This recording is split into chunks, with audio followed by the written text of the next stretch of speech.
Okay, so you want to own a Walmart. The cash registers beeping nonstop. The parking lot so full on a Saturday morning you're circling for a spot. The truck bay out back unloading pallet after pallet of everything a person could possibly need under one roof. You picture yourself as the person cutting the ribbon, and you think, this must be one of the easiest businesses on earth to buy into. Fast food chains sell franchises. Hotels sell franchises. Convenience stores, gyms, tax prep offices, oil change shops, all of them let an ordinary person put up capital and own a piece of a proven system. Surely the biggest retailer on the planet sells a piece of itself too. Here's the problem. You can't. Not one single Walmart store, anywhere in the world, is owned by an individual franchisee. Every one of the roughly 10,500 stores across 24 countries is owned and operated directly by Walmart Inc. There is no franchise fee to pay because there is no franchise to buy. Unlike a McDonald's or a Subway, where a local owner puts up capital and runs the day-to-day while paying royalties back to the parent company, Walmart keeps every single location under direct corporate control on purpose, because the entire machine only works if pricing, layout, staffing policy, and supply chain logistics are identical from Fargo to Fort Worth. Sam Walton's original strategy, back when the company was a handful of dime stores in rural Arkansas, was built specifically around tight centralized control, precisely because he'd watched other retail chains lose consistency the moment they let local owners make their own calls. That instinct hardened into permanent company policy, and it has never changed since. So the question, how do you own a Walmart, is actually the wrong question. The right question is, how does anyone actually get a financial stake in the Walmart machine? Because it turns out there are exactly 3 real ways in, and they are 3 completely different businesses that just happen to orbit the same blue and yellow sign. The first way in is real estate. You don't own the Walmart. You own the building next to it, or increasingly, the entire shopping center it sits inside of. The second way in is supply. You don't own the store. You own the product on the shelf, and you spend years fighting for the right to keep it there. The third way in is the stock market. You buy shares of Walmart Inc. itself and become a tiny fractional owner of the whole corporation with zero say in how a single store is run. Each of these is a real functioning business relationship with Walmart.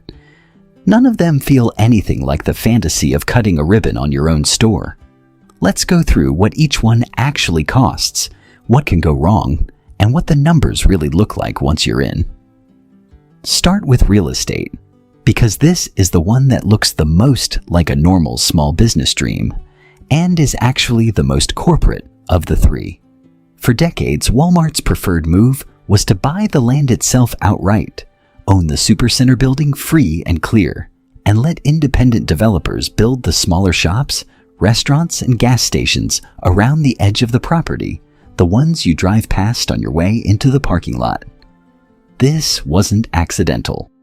Owning the dirt under its own stores gave Walmart a balance sheet advantage almost no other retailer of its size bothered to build, and by some measures the company has, at various points, owned more retail real estate outright than any other chain in America. Today, Walmart owns somewhere around half to just under 60% of its store real estate, depending on the year and the format, with the rest leased.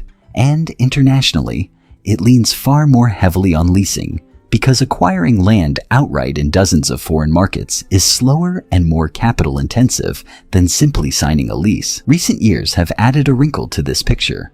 Walmart has been quietly selling off some of its owned real estate through sale-leaseback arrangements, cashing out the land value while continuing to operate the store as a tenant, freeing up billions in capital to redirect toward technology, automation, and its supply chain instead. That means if you want to be a landlord to Walmart in the classic sense, standing there with a Walmart supercenter as your anchor tenant, you are usually not renting the big box to Walmart at all. You are building or buying the outparcels around it, the freestanding restaurant pad, the bank branch, the nail salon, the fast casual chain, the tire shop, and leasing that instead, betting that Walmart's tens of thousands of weekly visits will spill over into your smaller tenants, the same way an anchor department store spills traffic into a mall. A single well-located outparcel next to a supercenter, land included, can run anywhere from $1 to $5 million to acquire and build out depending on the market, and a small strip of inline shops built along the edge of a Walmart-anchored center can run $3 to $15 million more, depending on size and region. And increasingly, Walmart itself has been buying entire shopping centers outright, becoming the landlord to dozens of other tenants inside its own real estate, rather than the other way around, spending tens of millions of dollars at a time on properties where it's simply one tenant among 100 others, but now the one collecting rent from all of them. That's worth sitting with for a second.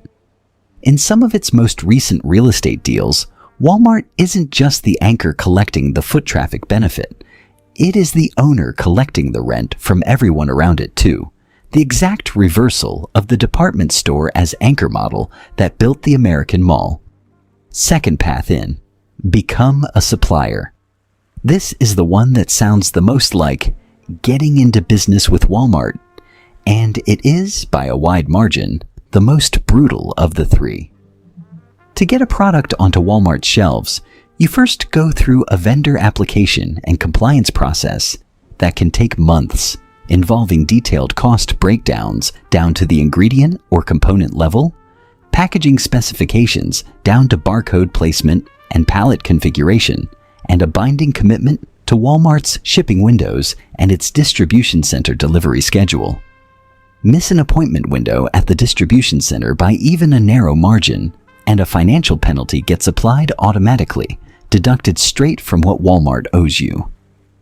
These chargebacks aren't rare exceptions. They're a routine, budgeted line item for anyone doing meaningful volume with the company, and new suppliers consistently underestimate how much of their expected profit gets eaten by them in the first year or two. On top of logistics, compliance sits the technology requirement. Walmart has, at various points, required its larger suppliers to adopt specific electronic data interchange systems and item-level tracking technology so that inventory data flows automatically between the supplier's systems and Walmart's own. And building or licensing that infrastructure is a real upfront cost that has nothing to do with the product itself. Then comes the part that actually decides whether the relationship survives long-term: the price negotiation. Walmart's buying process is built around what's internally called everyday low cost, meaning it doesn't just expect a low price once. It expects a supplier to find ways to lower that price further year over year, treating cost reduction as an ongoing obligation rather than a one-time negotiation.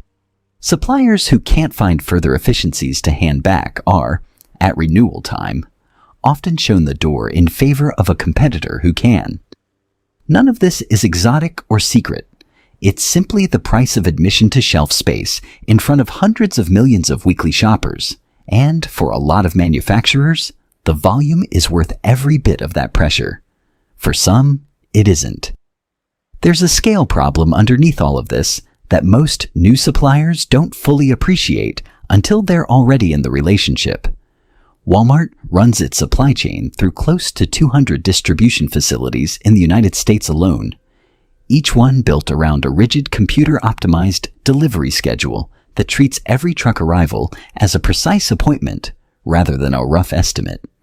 Arrive too early, and a truck may sit in a queue for hours, burning driver hours and fuel a small supplier's margins were never built to absorb. Arrive too late, and the chargeback clock starts.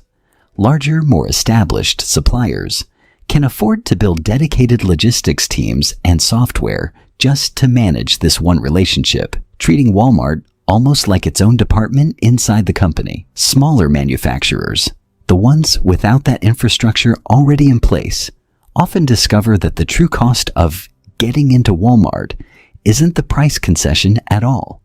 It's the six-figure investment in warehousing, freight management, and compliance software required just to reliably hit the delivery windows the retailer expects of every single vendor, big or small, without exception.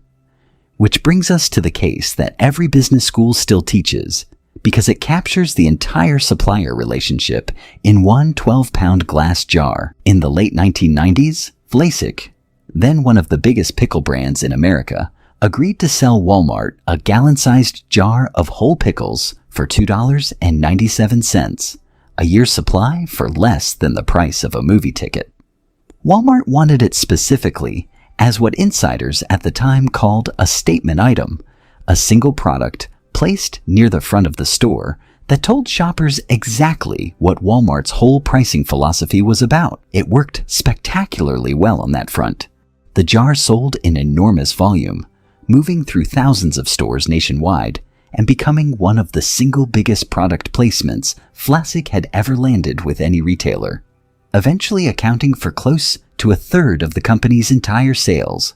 But the profit on each jar was measured in a penny or two, and worse, shoppers essentially stopped buying Vlasic's smaller, higher-margin jars anywhere else.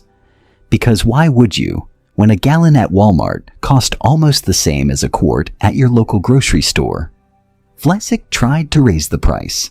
According to accounts from Vlasic executives at the time, Walmart's negotiators made clear that refusing to keep selling the jar at that price point could put the rest of the company's business relationship with the store at risk, since competing pickle brands were reportedly willing to take the same deal instead. Vlasic eventually shrank the jar down and nudged the price up slightly, but the damage to its margins had already been absorbed for years by that point, and the company filed for bankruptcy in January of 2001. Most accounts agree the gallon jar wasn't the single deciding factor in that bankruptcy on its own. Vlasic had other financial troubles layered on top of it, but it became, and remains, the textbook illustration of a structural risk every Walmart supplier lives with. The volume Walmart offers you can be the best sales year of your company's history, and the thing that quietly guts your margin at the exact same time, because in that relationship, you don't set the price.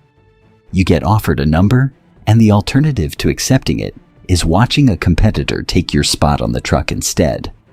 The third path, buying shares, is the cleanest and the least eventful of the three, and it's also the one where ordinary people are most likely to already hold a small piece of the company without even realizing it through an index fund or a retirement account. You buy stock, you own a sliver of the whole global operation, from the supercenters to Sam's Club to the international divisions and the increasingly important advertising and membership arms, and your risk is spread across a company that generates several $100 billion in annual revenue. The Walton family itself still holds a large concentrated ownership stake decades after Sam Walton's death, which is part of why the company has historically been managed with a long patient time horizon rather than quarter-to-quarter panic. For an outside shareholder, the stock has long been considered a steady, unglamorous compounder rather than an explosive growth story. The kind of holding that quietly pays and raises a dividend year after year without ever making headlines. It is real ownership in the loosest sense of the word, and it is also the version that feels the least like the fantasy that started this whole video, because you will never set foot behind that particular register, never have a say in a single hiring decision, and never see your name on a single storefront. Now, here's the mechanic that explains how Walmart itself actually makes money. And it is not what most people assume when they picture a cash register ringing up groceries. Walmart's retail margin, the profit on the actual goods sold, is famously thin, typically landing somewhere in the low single digits as a percentage of sales. On paper, that sounds like an almost embarrassingly small return for the largest retailer on the planet. Multiply a tiny percentage across hundreds of billions of dollars in sales, though, and it becomes an enormous absolute number. The same trick that made the bank in this series profitable, off a thin interest spread multiplied across a massive balance sheet. But the more interesting part is what's been quietly layered on top of that thin retail margin over the last decade, because Walmart has built an entire second business inside the first one. And this second business runs at a completely different margin than pickles or paper towels ever could. Membership fees from Sam's Club and Walmart Plus are close to pure profit once collected, since almost none of that money is tied to the cost of moving a physical product off a shelf. Advertising is the biggest example of all. Walmart's retail media arm sells space on its website, its app, and increasingly its in-store screens directly to the same suppliers who are fighting for shelf placement in the first place. So a manufacturer negotiating margin down to a penny, a jar on one side of the relationship, is often simultaneously paying Walmart on the other side for the privilege of advertising that same product to shoppers already standing in the aisle. Because advertising carries almost no cost of goods attached to it, that revenue runs at margins that dwarf anything from the sale of a bag of chips, and it has become one of the fastest growing pieces of the entire company's profit picture. Financial services add another high margin layer: gift cards, money transfers, buy now pay later partnerships, none of which require a truck, a warehouse, or a loss leader price war. And then there's the real estate income described earlier, the rent Walmart increasingly collects from other tenants leasing space inside or immediately outside its own stores. None of these show up in the mental image that started this video: a cash register ringing up groceries under fluorescent lights. All of them are quietly becoming a larger share of why the company is as profitable as it is. And it's a fair bet that the store you picture in your head when someone says the word Walmart is, financially speaking, becoming less and less the point. There's one more piece of this that's easy to miss because it happens almost entirely out of sight of the shopping floor. A growing share of every supercenter's square footage now exists to serve orders that never involve a customer walking down an aisle at all, curbside pickup staging areas, and back-of-store space dedicated to fulfilling online orders for delivery. That space costs the same in rent, electricity, and staffing as the retail floor around it. But it doesn't generate the impulse purchase revenue a wandering shopper generates simply by walking past an end cap display. Walmart has effectively built a second, quieter warehouse business inside the shell of every physical store, and figuring out how to make that space pay for itself, rather than simply subsidize convenience, has become one of the least visible but most consequential math problems the company's real estate and operations teams work on every year. So how does the actual math look for each of the three ways in, once you're past the fantasy and into the real numbers? Take the supplier first, because it's the most volatile of the three, in exactly the way Vlasic discovered the hard way. A mid-size food or household goods manufacturer that lands a major Walmart placement can see its total sales jump 20 to 40% in a single year, purely from the new shelf space and the sheer scale of Walmart's weekly foot traffic. But if the price Walmart demands leaves only a penny or two of margin per unit after accounting for the cost reductions the retailer expects year over year, that same manufacturer now has almost no cushion left if a single input cost rises, a shipping delay triggers an automatic chargeback, or Walmart simply asks for another round of price cuts the following year, which is a standard, expected part of the relationship rather than an exception to it. The supplier who assumed that growth in units sold would automatically translate into growth in profit is the one who ends up, like Vlasic, watching the top line climb every quarter while the bottom line quietly disappears underneath it. Take the landlord next. A developer who builds a shopping center anchored by a Walmart supercenter is betting on the same principle that made the mall business work in an earlier video in this series. The anchor brings the traffic, and the smaller tenants around it pay full market rent to be near that traffic. In a good year, with the supercenter thriving and the surrounding pads fully leased to restaurants, salons, and service tenants, that center can be one of the most stable retail investments available, precisely because Walmart's own foot traffic tends to hold up in almost any economic climate, recessions included, since shoppers trade down toward discount retailers when money gets tight rather than away from them, the opposite pattern from a luxury mall. In a bad year, the risk isn't usually that Walmart closes the store outright, since Walmart closes stores far less often than it opens new ones and typically gives a market years of warning before pulling out entirely. The real risk is relocation. When a lease expires, or a market shifts, or a newer format store opens a few miles down the road, Walmart has, in some markets, simply moved to the newer building rather than renew the old one, leaving the original developer holding a shopping center built entirely around an anchor that just packed up and left, with every one of the same co-tenancy problems the mall business faces when its big department store walks out the door, and the smaller tenants around it start invoking the rent reduction clauses in their own leases. There's a second, quieter risk that shows up on the property tax bill, rather than the rent roll. Big box retailers, Walmart included, have argued in front of local assessors and courts in a number of states that a busy, fully operating supercenter should be valued for tax purposes closer to what an empty, vacant big box building nearby recently sold for, on the theory that a purpose-built structure that size has few other realistic uses if the original tenant ever left. Local governments have pushed back hard, since a lower assessed value on the anchor store often means a lower tax bill for Walmart and a smaller tax base for the town. But the fight itself tells you something useful about the real estate side of this business. Even the company sitting inside the building, generating enormous foot traffic every single day, will argue in front of a judge that the box itself is worth a fraction of what it looks like it's worth from the parking lot. If the anchor is willing to make that argument about its own building, a developer who owns the shopping center around it should probably take the argument seriously too. And take the shareholder last, because this is the version where the two scenarios are the least dramatic and, for most investors, the most boring, which is exactly the point of owning it.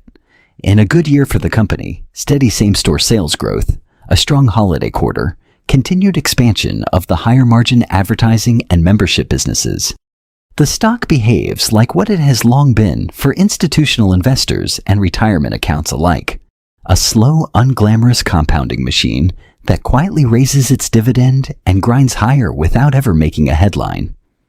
In a bad year, a weak consumer pulling back on discretionary spending, a supply chain disruption raising input costs across the board, or aggressive price competition from an online rival forcing Walmart to hold prices down even as its own costs rise, the retail margin that was already thin gets thinner still, and the entire growth story for that year shifts almost completely onto the shoulders of those higher margin side businesses, the advertising arm, the memberships, the financial products, to keep the overall number moving in the right direction.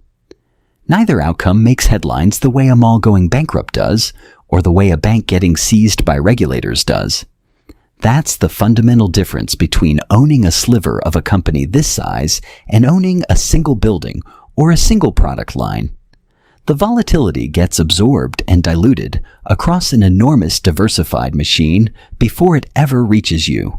So if you're still picturing yourself cutting that ribbon, standing in front of your own Walmart, with your name on the sign, here's the honest version of what's actually on offer. You can own the parking lot next door and hope the crowd Walmart draws spills over onto your tenants, the same bet that built the American shopping mall a generation earlier. You can own the product on the shelf and hope the volume Walmart hands you doesn't quietly hollow out your margin the way it did to a company that once sold nearly a third of its pickles through that single store and that single jar. Or you can own a sliver of the whole machine, dividends and all, and watch a number on a screen compound slowly for decades without ever needing to think about a single truck delivery or a single chargeback.